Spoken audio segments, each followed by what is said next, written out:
Film number 2 we're going to be talking about is Inception. Inception was released on the 8th of July 2010, directed by Christopher Nolan, starring Leonardo DiCaprio as Dom Cobb, Joseph Gordon-Levitt as Arthur, Ellen Page as Ariande, Tom Hardy as Eames. A thief who steals corporate secrets through the use of dream-sharing technology is given the inverse task of planting an idea into the mind of a CEO.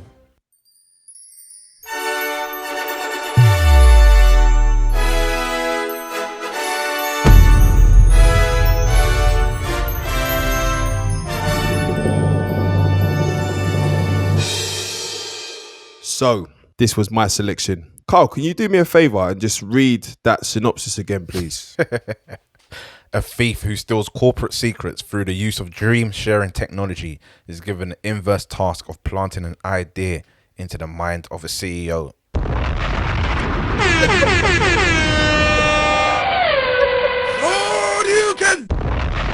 Well, we know where Elliot That synopsis, Carl. Let me ask you a question. Have you ever heard of a film with that kind of plot, theme, anything like that? Of course not, but it's Christopher Nolan, so it's not surprising. Giles, Amari, I'll throw the same question to you both. No. Let me take you back to, when was the film released? 2010. Mm-hmm. So I was in Ghana at the time, and they built, it's old now obviously, but at the time they just opened this place called the Accra Mall, and it was quite a big deal. Like, if you go there, you wouldn't even think you was in Ghana for 5. Like, it's mad, but that's another situation. Anyway, they put a cinema upstairs, Silverbird I think it's called. And when I tell you, like, the cinema is fresh, and obviously because of the transfer in money, it cost like £2 to watch a film. So you know me, I was loving life. But anyway, Inception was out, yeah? Again, note to the listeners, this is why you should never, ever, ever, ever, ever watch trailers, because you just might take away that feeling that is offered to you when you go to cinema to watch a film, that feeling of being blown away and just not believing what you're seeing and completely immersed. I watched this film. Carl, how many times did you say you watched Edge of Tomorrow? 4. Whilst in Ghana, I watched it 6 times. 6 times. Mad. Ask my brother. Mad. This film, yeah, it was a bit of an easy choice, and I wanted to do it deliberately. It was an easy choice. Just because I wanted to go back and watch it. I would probably say this is one of the best films I've ever seen, if not top 3. And furthermore, watching it again now, 10 years later, hasn't aged a day. Has not aged a day. I'm throwing this out to you boys. I'm trying. I don't think it'll be top 3 for me, but that probably changes every year, to be fair. But yeah, it definitely hasn't aged. It does change. It definitely hasn't aged. I definitely agree with that. What a journey. What a route. It's one of them, like you said, Carl, you've done a lot of research. I don't know about you, Amari, I don't know about you, Giles, but I don't even know where to start. It's one of them ones. I think prior to watching Inception, the only film that kind of took me on that kind of journey was The Matrix. And again, that's relative to the time I saw it. But this, Nolan's best piece of work? I've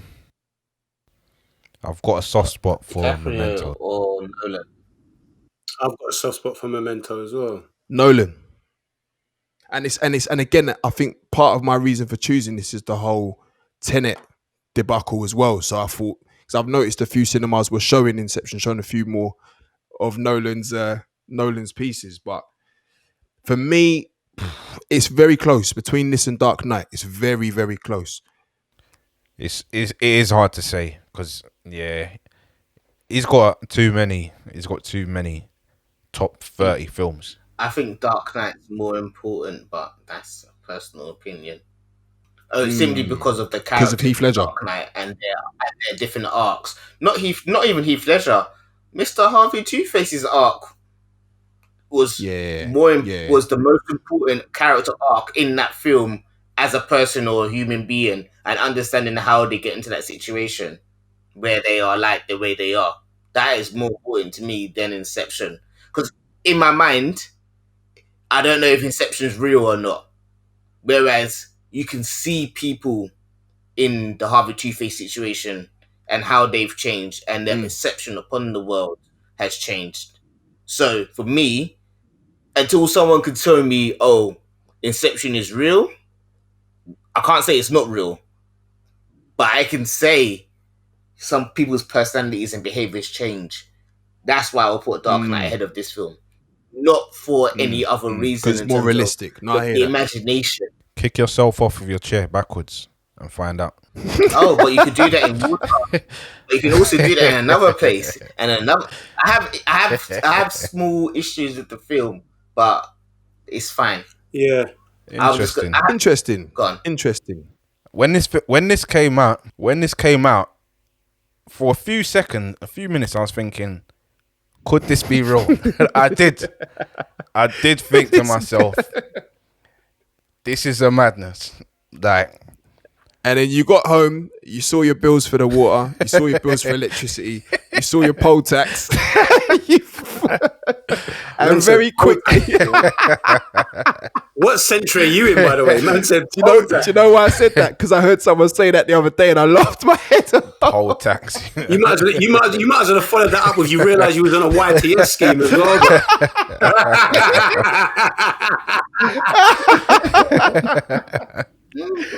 But Charles and Amari, you seem to have agreed there on some niggly bits, and I'd like to get into those because for me, this film is the perfect film. There's nothing I can say. Yeah, I'm not gonna. I don't agree with that. I don't agree. Do you know what? I remember watching this. When it came out. Again, saw it in the cinema. I believe I might even have watched it twice in the cinema because I did thoroughly enjoy it. It's one of these films, and it kind of echoing what Amari said, and what we kind of touched upon talking about the last film. Yeah. Some films are quite hard to rewatch and still get the same level of excitement. And surprisingly, on the rewatch of this, I didn't get the same levels of excitement. Now, like I said, I've watched both of these films back to back with my daughter. Now, that obviously this was the first time she's watched this, and she had the same level of excitement that I had when I first watched it, but I didn't. In actual fact, there were parts and portions of it, as stylish as this is, and I know it's a very stylish film. It's shot so well. Yeah, there are little bits of the storyline that don't make sense, but that's, forget that, because that's most films. In fact, that's all films. There's bits, there's plot holes. Some are major, some are minor. But there were parts of the film where I found myself just switching off, and I don't know whether that was because of the fact that I knew what was going to happen. I know what the outcome is, so I'm still kind of thinking to myself, should that take away from the quality of the film? Because again, I'm not saying the film isn't quality. I just didn't enjoy it, and it's a long fucking film. I didn't enjoy it the third time round watching it. But it is a 10-year it's a 10-year gap, a full 10-year gap since so I've never actually gone back and watched this. That's interesting. After seeing it in the cinema, even though I knew I really, really enjoyed it. Now, I don't know whether that's to say, I haven't given it enough thought to say, well, are there other films? Because I know there's other films that I'll rewatch religiously. For example, and just very quickly, Ed, as perfect timing, give me 3 films that you'll go back to and watch, regardless of the year, regardless of your. The funny thing is, I couldn't sleep the other day, and I had one of the American film channels on, and they had Back to the Future 1, 2, and 3 on, and it doesn't matter if Back to the Future. It doesn't matter where the damn film is. I'll sit there and watch it, and it was like, oh my god, they put Back to the Future 2 on. Now, obviously, even though Back to the Future it's one of my favorite ever films, and we will be getting into that on the franchise episode. We definitely will be getting into absolutely, because there's so much stuff in and around that whole franchise, which is absolutely amazing. But it's one of those films that I will always watch it. no matter if it's on TV or if I actually go out my way to watch it or whatever. Funny enough, I know we spoke about me saying. Well, I spoke about me saying that. What was the film we just did? Edge of Tomorrow wasn't Tom Cruise's best science fiction. Well, this isn't my favorite, and I've only just realized this looking at Nolan's filmography. I prefer Prestige. I've watched bare times, and again, I watched that in the cinema. As well, serious film. It's like it's that film is sick, and maybe it's because it's got real life characters in it. I don't know, but for me, and maybe because the storyline is twisty turny, but it's not so apparent that it's twisty turny. There's like a big reveal at the end, whereas it's a bit more traditional. Yeah, whereas with Inception, you know what they're trying to do because they tell you what they're trying to do. It's about the execution of what they're trying to do. But this is exactly what I'm saying about Inception, like the layers, bruv. Like just when you think you know where the story's going and that storyline's still going on, then there's another entity that's peeled in, and then there's another entity from like the second layer of the dream, and then you have the ongoing conflict between Molly and Leonardo DiCaprio. And so I get what you're saying, but there's just so much going on. But because of the theme of the film, it's done on so many different levels that it's like if you're not smart or you're not keeping tabs on everything, you're going to miss out some of that excitement. But for me, I've never seen anything like this where there was just so much going on, but it was done in a way that everything made sense. I'm going to get into some of the issues. Mari, go on, say what your initial thoughts first, and then I want to get into some of my they're small niggles, but they're niggles nonetheless. Agreed. But okay, so you're talking about the kick chair issue. I was kind of like, I've seen people get in the film kick chair, kick water, but you flipped around in the van, but you don't wake up. I was like, that don't make no sense to me. And then, but I think when I watched it, that's a big point. Wait, what? Say that again.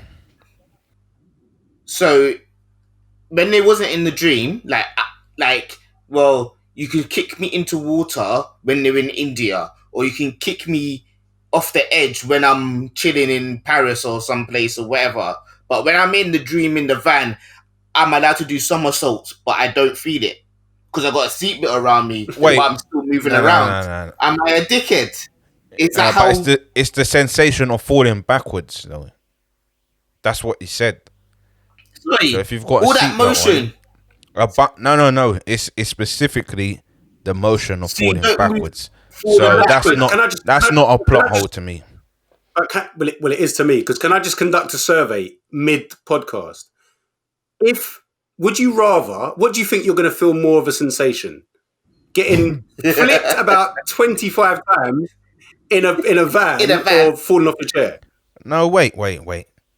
What scene are you talking about where they're getting flipped by a van? You know when the guy has the accident and the van falls off, it rolls. Yeah. It corkscrews basically. And then it goes over the bridge. And then it lands. Yeah. But they're still sound asleep. No, because when it goes over the bridge, that's when they actually that's when they actually wake up. No, he's talking about when he corkscrews. So Carl, when they first go into the dream, and the guys are chasing them. Yeah. They're chasing, and the Asian man's driving the van. He's trying to get away, and then he loses control, and the van corkscrews. Okay. So, and that is a valid point, because I did think the same thing. What was the other thing, Giles? My thing was, so Cobb is an international fugitive. Yeah? Because he's committed such a heinous crime that he needed to flee the country, and he's going to be arrested upon re-entry. This is my other His heinous issue. crime was to allegedly kill his wife. No? That was his heinous crime, right? Yeah, she set him up. No, sorry, that's not my issue. Heinous crime. Heinous crime. You've killed your wife when it could be proved as a suicide, and you felt the need to flee the country and leave your children. She set him up though. Huh? Remember, she set up the room, the notes, everything. Sorry, from when you can set someone up. Go on, Marion. No. Because I remember the whole point him wanting to do a final job to get to America was to see his kids. Can his kids not fly to another country? All right, come on, done. Let me go have my water.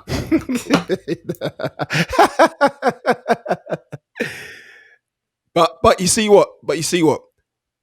This is why, reviewing films. But this is the rewatch. Is always going to be fun. Rewatch gave me because I didn't clock it.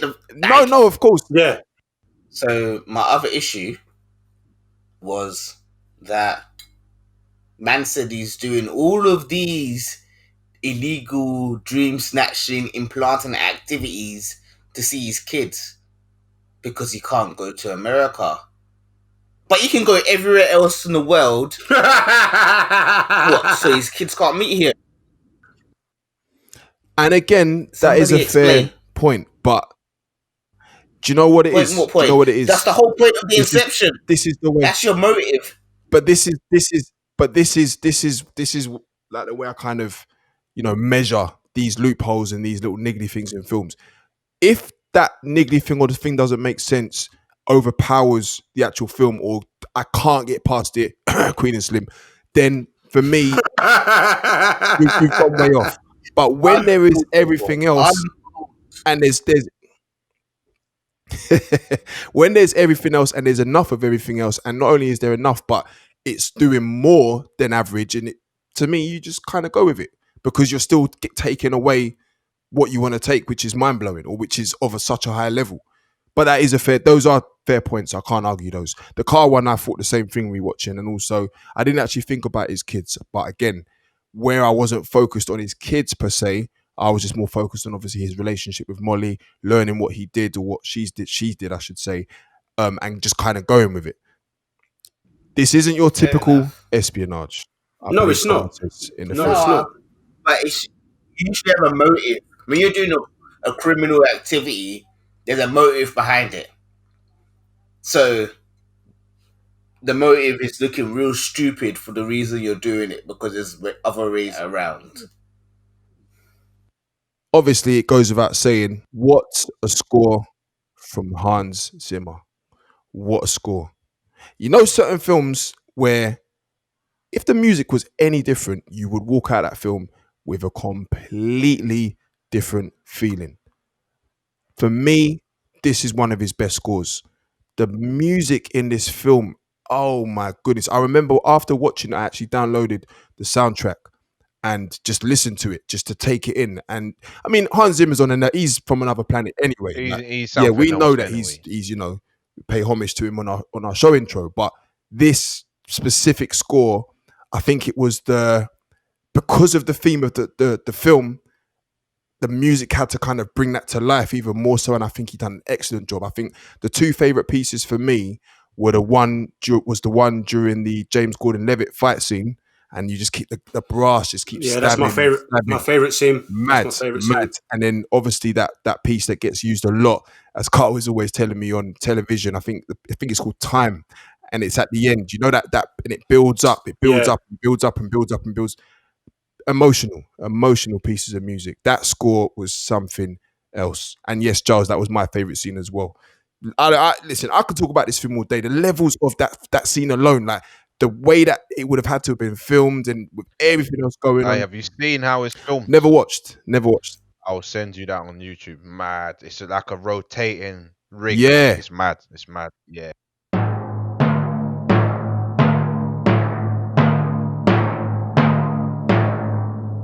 So it's that time to ask the magical question. I'm pretty sure I know where this is going, but just for my own sordid satisfaction.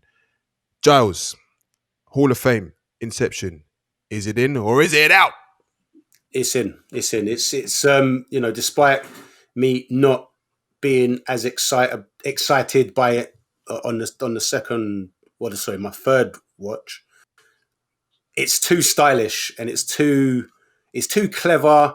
The concept is too ahead of its time for it not to go in. And like you asked the question earlier on, name me another film that's the whole concept even comes close to this, and there isn't. I'm struggling to come up with one. So yeah, it's got to go straight in, man. It's got to go straight in. Lovely. Kyle, Inception, TMRG Hall of Fame, in or out? Yeah, I'm also going to vote it in. I think, again, this is going to be obvious one. Very, very good film. Like you said, it is one of Nolan's best. I don't know if I'll rank it as his best, but definitely good. And as Giles was saying, just the idea of it, like the fact an idea is contagious and you can't let that go. That in itself is mad. Obviously, visually it was beautiful. Dialogue wise, it was good. Set pieces, yeah. It's 5 stars, so yeah, it has to go in. Lovely. I love the way this is going.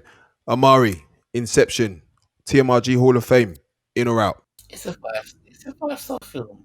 It's going in. I don't like. I do have. It has its plot points, which are dire, but it's going in. Like dire, you know. I know, man said dire. Yeah. Sorry, man said he wants to see his kids at the beginning of the film, and man could have flew his kids from location A to location B. So what the hell is your motive? All right, cool. No one can answer that. All right, say no more. So dire, but the ingenuity of the whole film.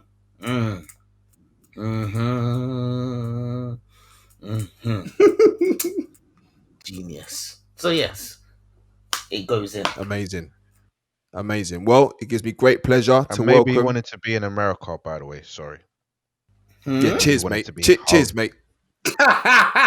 Sorry, but I'm not having that. Because he could have flown his kids. But anyway. And you know what as well? I just thought maybe he didn't want to run the risk of moving his kids.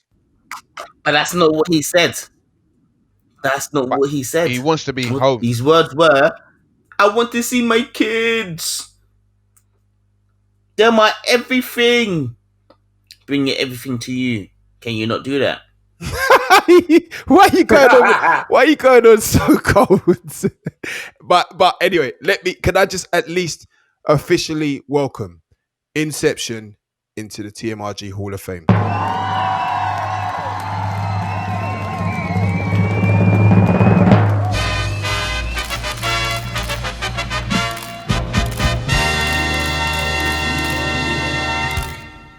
Those movie review guys. Subscribe to the podcast and stream full episodes on all major streaming platforms.